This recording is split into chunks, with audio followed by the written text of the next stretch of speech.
vials that crunched underfoot along my old block in the Bronx, they're everywhere. The scarlet plastic droppings of the college herd disgust the locals. But for the knowing naturalist, they testify to the internal bleeding of our brightest during the best years of their lives. Follow this trashy trail and discover young adults stampeded by sirens, text alerts, and film fantasy into a traumatic collision with their own biology. From the white columned portico of the stately brick dorm, they pave a riotous crosswalk athwart the avenue and then down the row of sagging off-campus flophouses. We find them in sticky heaps before the broken door where the intellectuals converged to drink and dance and fight and mate last night. In their sleepless beds, the neighbors shook with the volcanic beat from the basement and cursed at the mindless shrieking and laughter that boiled until 2. The police came thrice. With the seismic soundtrack finally stilled, rough voices gave way to the gentler noises of nature, retching, rutting, and birdsong. Rise and shine, sleepyhead. It's Friday morning at university.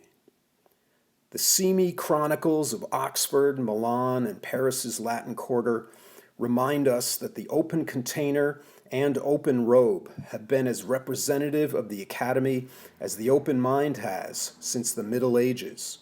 So what's new? For the first time in history, our wildly expensive halfway houses for young adults feature female majorities. Yet something is seriously amiss with the scholarly Ms. She just ain't happy.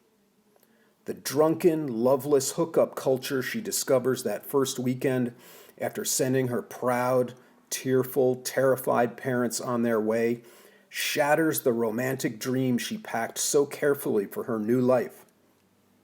Statistics show she won't be earning the MRS degree. A terrible choice confronts her. Dive into the dominant dissolution or accept cold consignment to the celibate social sideline.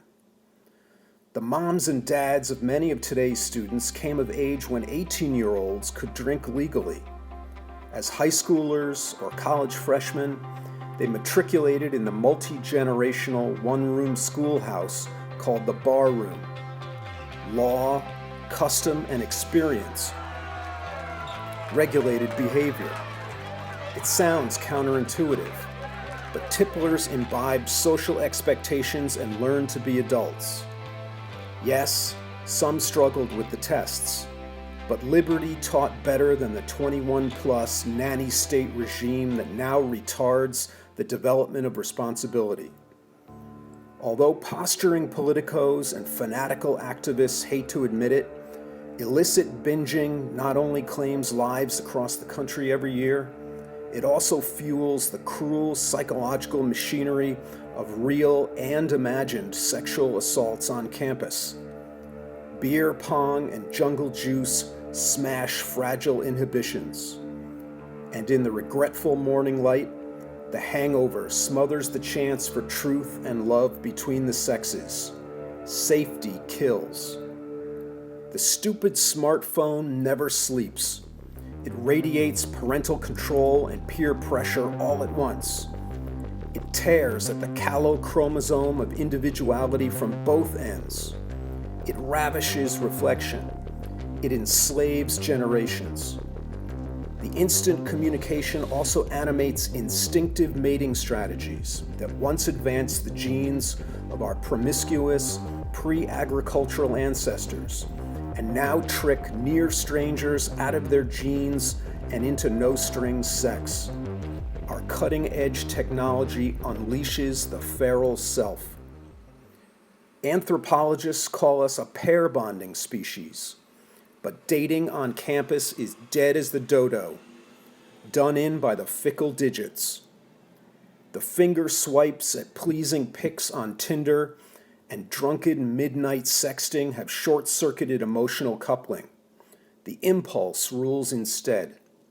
With young men of status and realistic job prospects in shorter supply, The female innkeepers of intimacy rent themselves cheaper and quicker. Given the glut of easy liaisons, confident men naturally conserve commitment. That's a hindbrainer. Designed by Mother Nature to connect and create in their most fertile years, our collegians learn alienation instead.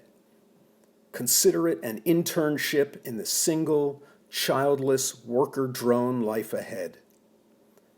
Evolutionary psychologists and other annoying realists remind us that culture both emanates from our instincts and exists to control them. We can't understand one without the other. Raised on Harry Potter's magical unisex camaraderie and the absurdities of Hollywood rom-coms, our co-eds arrive on campus ill-equipped for the Darwinian free-for-all. Cosmo and its ilk bring them up to speed on sexual technique, but offer no clue on how to land a desirable gent. Polyamorous Pollyannas spin this lonely libertinism as liberation and can't even convince themselves. Free internet porn raises expectations for some randy lads and sinks even more into masturbatory monasticism. Brutal escapism, like Game of Thrones, prepares both sexes for a dystopia governed by all the passions except love and loyalty. Monkey see, monkey do. So Lotharios and Lorelei's claim their louche laurels, all wilted by the end of Sunday brunch. The irresolvable contradictions of campus culture defeat both the biology and best intentions of the rest. Crushed red Solo cups glint bravely in the sun as the wind drives them rattling down the street. They appear identical, but each broke differently, from desperate drunkenness, male weakness, female bravado, and the delusional equation of our ancient male and female psyches. Long ago in this neighborhood, we learned the dirty Darwinian truths about all this waste. The university had better catch up.